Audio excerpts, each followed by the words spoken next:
ادارے کے سالانہ پروگرام میں حاضری اور اس موقع پر بچوں کا دلکش اور خوبصورت پروگرام دیکھنے کے بعد اور علی اکبر بانڈے صاحب اور پلوامہ سے تشریف لائے ہوئے ڈاکٹر صاحب مولانا غلام علی صاحب اور اسی طرح تشریف لائے تھے ان صاحب کے شاگرد ماسٹر فاروق صاحب میر. یہاں پر اتنے عنوانات پر بات ہوئی کہ بہت سے موضوعات یکجا جمع ہو گئے ہیں اور جی چاہتا ہے کہ ہر موضوع کو ٹچ کروں اور بات کروں، لیکن آپ اکتائے ہوئے اور اکتا جائیں گے. اب آپ کی طبیعتوں پر بھی زیادہ بوجھ نہ پڑے. میں دو چار باتیں عرض کرنا ضروری سمجھتا ہوں. سب سے پہلے تو میں استاد مکرم حضرت مولانا مفتی شریف الحسن صاحب عزیز مجدہ العالی کو دل کی عمیق گہرائیوں سے مبارکباد پیش کرتا ہوں، اور اس کے بعد تمام اساتذہ کرام کو، معلمات کو اور خصوصاً عزم اسحاق ملک کو دور جدید کا نیا ابھرتا ہوا ذہن، دماغ اور دل، نئی کاوشیں، نئی تخلیقات، نئے ارادے، نئے عزائم. مالی تو پودا لگا دیتا ہے لیکن آبیاری کا کام کسی اور کا ہوتا ہے. تو میں دیکھ رہا ہوں مفتی صاحب کے لگائے ہوئے اس پودے کے آبیاری ان کے تمام صاحبزادگان بخوبی کر رہے ہیں. کسی نے کہا ہے کہ بلندی پہ پہنچنا آسان ہے، بلندی پر ٹھہرنا بہت مشکل ہے. تو خیر بہت بہترین اور مثالی پروگرام دیکھنے کو ملا. حسب روایت دل پھر خوش ہوا. میں دل کی عطا گہرائیوں سے آپ سب کو بہت بہت مبارکباد دینا چاہتا ہوں. اسی کے ساتھ ساتھ وہ ماں باپ جنہوں نے یہاں بچوں کو چھوڑا ہے، میں انہیں بھی مبارکباد دینا چاہتا ہوں. یہاں مختلف مقررین نے علم کی تقسیم کے حوالے سے اپنی بات رکھی، اور یہ ایک سلگتا ہوا بہت ہی حساس موضوع ہے جس پر میں 2-4 منٹ میں اپنی بات مکمل کرنا چاہتا ہوں. اور اس پیشگی معلومات کے ساتھ کہ اہل علم کے سامنے بات کرنا اور علمی معاملات میں اختلاف رکھنا، یہ علم کی بنیاد بھی ہے، علم کی پہچان بھی ہے. اور اختلاف رائے سے چیزوں کو نکھارنے میں بڑی مدد ملتی ہے اگر اختلاف رائے کی بنیاد خلوص، محبت، دیانت اور امانت پر ہو. یہ بحث اب ختم ہو جانی چاہیے کہ علم کی تقسیم ہے یا نہیں. دراصل آج پوری دنیا میں مسلمانوں کو بالخصوص جو بات و نصیحت کی جاتی ہے اور انہیں ان کی رہنمائی کی جاتی ہے، اور پیمانہ یہ ہوتا ہے کہ مسلمان دنیا کی ایک جاہل قوم ہے اور مسلمان جو ہیں وہ جدت پسند نہیں ہے اور مسلمان جو ہے وہ ماڈریٹ نہیں ہے. یہ ایک ایسی چھوی بنا دی گئی ہے.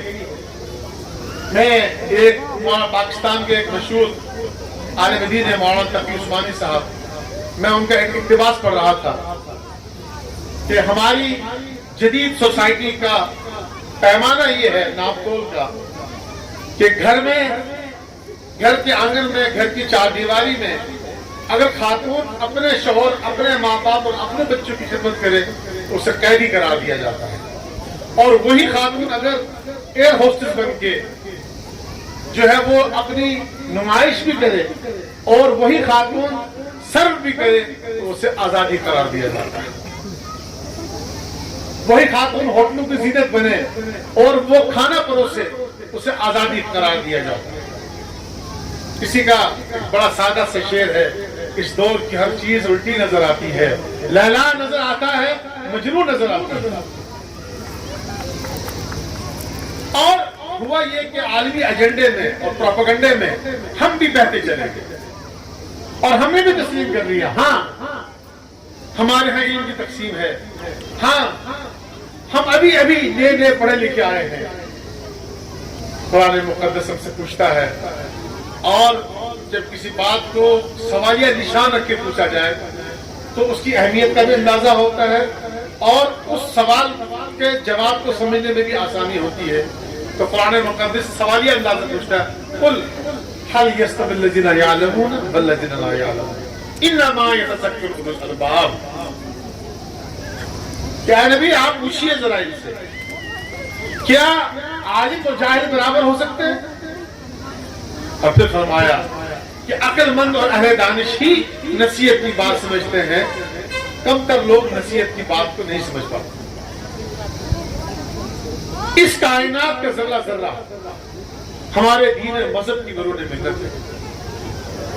ہمارے نبی سے بڑھ کر کوئی ماڈریٹ پیدا نہیں ہوا، ہمارے دین و دھرم سے بڑھ کے کوئی ماڈریٹ پیدا نہیں ہوا۔ لیکن وجہ کیا ہے کہ جو عالمی پروپیگنڈا ہے، جو انٹرنیشنل پروپیگنڈا ہے، اس کی زد میں ہم کیوں آ گئے؟ ہم اس لیے آئے کہ ہمیں اپنی تاریخ کا پتہ نہیں۔ اسلاف کی تاریخ چھوڑیے، دور نبوت چھوڑیے، خلفائے راشدین کی تاریخ چھوڑیے، اسلاف کا دور چھوڑیے، خیر القرون کا زمانہ چھوڑیے، بہت آگے آ جائیے، اور ماضی قریب میں اگر آپ جسے آپ اوٹومن امپائر کہتے ہیں، خلافت عثمانیہ کہتے ہیں، اگر ہماری تاریخ کا روشن کردار ہماری قوم کے سامنے ہو، ہم کبھی یہ بات ماننے کو تیار نہیں ہے کہ کبھی علم کی تقسیم ہمارے ہاں ہوئی۔ ہم نے البیرونی دیا، الخوارزمی دیا، الکندی دیا، ابن ہشام دیا، ابن سینا دیا، دنیا کے اور دور حاضر میں بات کروں تو ہم نے ہندوستان کو APJ عبد الکلام دیا، جسے میزائل مین کہا جاتا ہے، جسے میزائل مین کہا جاتا ہے۔ جب وہ یورپ کی پارلیمنٹ میں پہنچا تو یورپ کے بڑے بڑے سائنسدان ان کے سامنے سر جھکائے کھڑے تھے، اور وہ حیران تھے کہ یہ 4 فٹ کا انسان اور 50 کلو وزن کا آدمی اتنا متواضع، اتنا نرم مزاج، اتنا ڈاؤن ٹو ارتھ، اور یہ دنیا کی سب سے بڑی جمہوریت کا میزائل مین ہے، وہاں کا سائنس کریٹر ہے۔ ایسی بات نہیں ہے۔ اسلام نے نہ کبھی علم کی تقسیم کی، اور نہ علم کی تقسیم کا کوئی تصور اسلام میں پایا جاتا ہے۔ اگر ایسا ہوتا تو آپ علیہ السلام اپنے جنگی قیدیوں کو یہ حکم نہ دیتے کہ ان کو اس شرط پر رہا کیا جائے گا کہ وہ میرے صحابہ کو میری قوم کو تبرانی زبان سکھائیں۔ اس لیے یہ مت اور یہ پروپیگنڈا ختم ہو جانا چاہیے۔ علم ہم سے تھا، علم ہم سے رہے گا، یہ کائنات نور محمدی سے جگمگاتی رہے گی، اور وہ ذات محمد علم کا سراپا تھا، علم کا سرچشمہ تھا، علم کا منبع تھا، علم کا ماخذ تھا۔ انہوں نے پوری دنیا میں نہ صرف وہ علم دیا جو انسان کی معاش کے کام آتا ہے، بلکہ وہ علم بھی دیا جو انسان کی نجات کے بھی کام آتا ہے۔ لہذا مسلمانوں کا سب سے بڑا علم یہ ہے کہ وہ اپنی تاریخ سے نابلد ہے، وہ اپنی تاریخ سے ناواقف ہے، وہ اپنی روشن خیالی سے دور ہے، وہ اپنے آباء و اجداد کی تاریخ کو بھولے ہوئے ہیں۔ اور دنیا میں قوموں میں جو تہذیبی ٹکراؤ ہوتا ہے یہ کوئی نئی بات نہیں ہے۔ قومیں جب سے یہ کائنات بنی ہے، قوموں کا نبرد آزما ہونا، معاشی میدان میں، نمائشی میدان میں، ثقافتی میدان میں، تہذیبی میدان میں، علم کے میدان میں، کردار کے میدان میں، جنگ و جدل کے میدان میں قوموں کا ٹکراؤ یہ فطرت ہے۔ اس فطرت کو نہ ماضی میں کبھی اس سے انکار کیا گیا، اور نہ آنے والی قیامت کی صبح تک اس سے انسان بچ سکتے ہیں۔ لیکن تہذیبوں کے ٹکراؤ میں اپنی شناخت کو باقی رکھنا، اپنے چلن کو باقی رکھنا، اپنے کردار کو باقی رکھنا۔ ابھی جو یہاں جو پروگرام بچوں نے پیش کیا، جس آپ انگلش میں کیا کہتے ہیں آئٹم، یہ سانگ ایکشن پروگرام، اس میں جو بچوں نے ایک بلبلہ انگیز مظاہرہ کیا اور جس میں شاید آپ کا بھی کچھ دیر کے لیے خون ٹھاٹھے مارنے لگا ہوگا کہ ہم ایک زندہ قوم ہے. ہم زندہ قوم کب ہوں گے؟ قرآن نے اس کے لیے کیا معیار بتایا ہے؟ انتم العالم ان کنتم مؤمنین.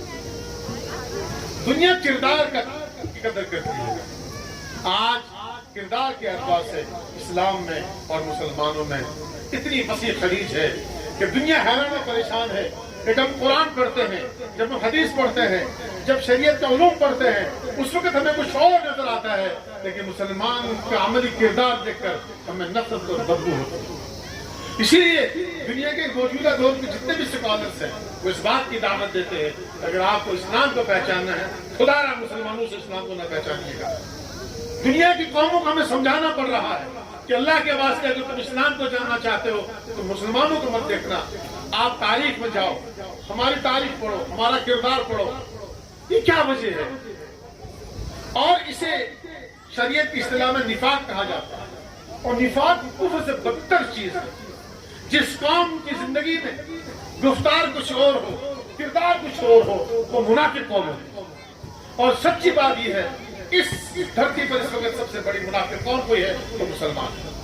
یہ سچائی ہے، ہمیں احتساب کرنا پڑے گا. لہذا چونکہ یہاں علم کی تقسیم کی بات چلی تھی، مجھے اس سے اتفاق کبھی نہیں رہا.